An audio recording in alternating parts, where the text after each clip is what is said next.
Operation सिंदूर और आज का ये प्रोग्राम जो है सिविल सोसाइटी द्वारा जो है वो रखा गया है। मुझे अपने मेंबर पार्लियामेंट जुगल किशोर शर्मा जी के साथ, पार्टी के हमारे सीनियर लीडर और विधायक श्यामलाल जी के साथ इस कार्यक्रम को अटेंड करने का मौका मिला है। आज का ये तिरंगा रैली जो है ये समर्पित है उन सैनिकों को जो सीमा पर प्रहरी बनकर हमारी रक्षा करते हैं। आज की रैली समर्पित है उन शूरवीरों के बलिदान को जिन्होंने देश की रक्षा करते हुए अपने प्राण जो थे न्योछावर किए। हम सब जानते हैं कि पहलगाम के वाकये के बाद देश में प्रधानमंत्री जी ने अपने वक्तव्य में कहा था कि उनकी वीरों की शहादत जो है वो बेकार नहीं जाएगी। वो 26 नौजवान तो हमारे बीच में नहीं रहे, लेकिन ऑपरेशन सिंदूर करके देश के प्रधानमंत्री जी ने बता दिया कि हम लोग बदला लेने में पीछे नहीं हैं।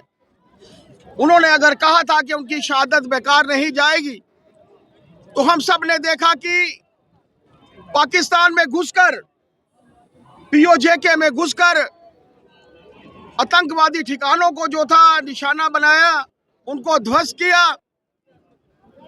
दोस्तों, हमारी लड़ाई जो थी आतंकवाद के विरुद्ध थी, लेकिन पाकिस्तानी सिपाहियों ने, पाकिस्तानी सरकार ने इसे अपनी लड़ाई बनाया, क्योंकि वो समझते थे कि आतंकवाद उन्हीं के द्वारा पैदा किया गया है।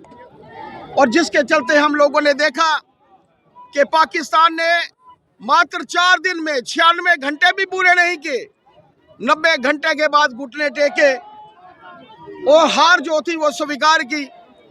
आज की जो तिरंगा रैली है उन शूरवीरों के लिए है जिन्होंने हम सब के सामने ये दिन रखा कि आज हम लोग फख्र के साथ कह सकते हैं कि भारतीय सेना ने अपने शौर्य और पराक्रम से पाकिस्तान में बैठे हुए आतंकवादियों को और पाकिस्तानी सेना को जो है वो धूल चटाई है। आज सिविल सोसाइटी द्वारा ये कार्यक्रम रखा गया था।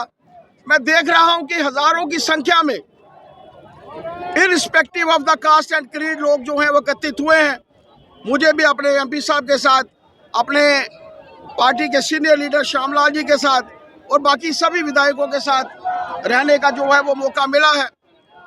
मेरा मानना है कि आज के बाद, और जिस तरीके का देश के प्रधानमंत्री जी ने 22 मिनट के अपने वक्तव्य में कहा था, वो भाषण जो है, वो वक्तव्य जो है, पाकिस्तान 22 सदियां भी जो है वो भूल नहीं पाएगा। बहुत बहुत धन्यवाद।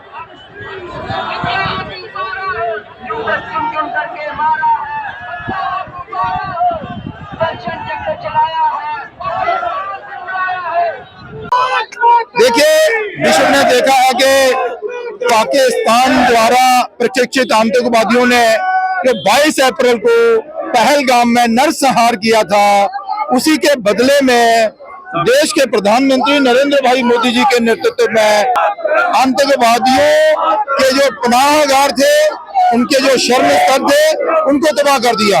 उसके बाद फिर पाकिस्तान ने यहाँ पर सिविलियन पर अटैक किया, रिहायशी इलाकों पर। उसके जवाब में भारतीय सेना ने पाकिस्तान की जो सेना की हवाई पट्टियां थी, उसके अलावा जो उनके बहुत ही इंपॉर्टेंट जो स्थल थे, उनको भी तबाह किया।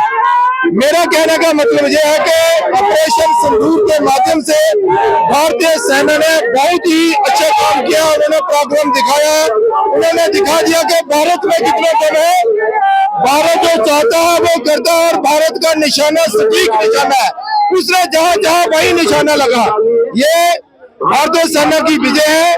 भारतीय सेना के सम्मान में भारतीय सेना ने जो पराक्रम दिखाया है, उनको समर्पित ये तिरंगा रैली जो है वो पूरे देश भर में निकाली जा रही है। भारतीय जनता पार्टी आज जम्मू कश्मीर से भी तिरंगा रैली जो है निकाल कर उन सेना को सम्मान देना चाहती है। उनका जो पराक्रम रहा, उनका मनोबल बढ़ाना चाहती है। जो अच्छा रहा उसको अच्छा कहेगा। भारतवर्ष आजाद हुआ है और हमारा जो पड़ोसी मुल्क है हमसे एक दिन बड़ा है और हमसे ही वो अलग हुआ है, लेकिन उसकी जो करतूतें हैं, उसकी जो करनी है, नाम तो उसका रखा था पाकिस्तान, लेकिन हमने पढ़ना चाहिए ना पाकिस्तान ना पाक हरकतें वो करता है। और मुझे लगता है कि अब जो पाप का घड़ा था वो लबालब भर चुका था, और कहते हैं तंग्याम बेअंग्याम। तो मुझे लगता है कि आज हमारी सशक्त लीडरशिप जो है और हमारी तीनों सेनाएं, थल सेना, जल सेना और वायु सेना, और फिर उससे जो भारत प्रदेश की जनता जनार्दन है, जो 22 अप्रैल को उन्होंने घनौनाकृत किया और हमारे परम आदरणीय प्रधानमंत्री जी ने कहा था कि इन लोगों को मिट्टी में मिला देंगे। तो मुझे लगता है 6 मई को, 7 मई को, 8 को और 9 को हमारी तीनों सेनाओं ने, और खसूसन तौर पर हमारी जो वायु सेना है, उसने पाकिस्तान को बता दिया कि हिंदुस्तान जो है वो क्या चाहता है, और आप अगर नहीं सुधरेंगे तो हमें सुधारना भी आता है। कहते हैं लातों के भूत बातों से नहीं मानते हैं, तो अभी एक लात पड़ी है उसको, तो मुझे लगता है कि उसकी स्पाइन जो है वो ब्रोकन है। तो अभी पैरालिसिस के तरीके से कितनी देर वो फिजियोथेरेपी करता है, जब बाकी अगर सुधर जाएगा तो ठीक है, नहीं सुधरेगा तो यही हशर उसका होगा।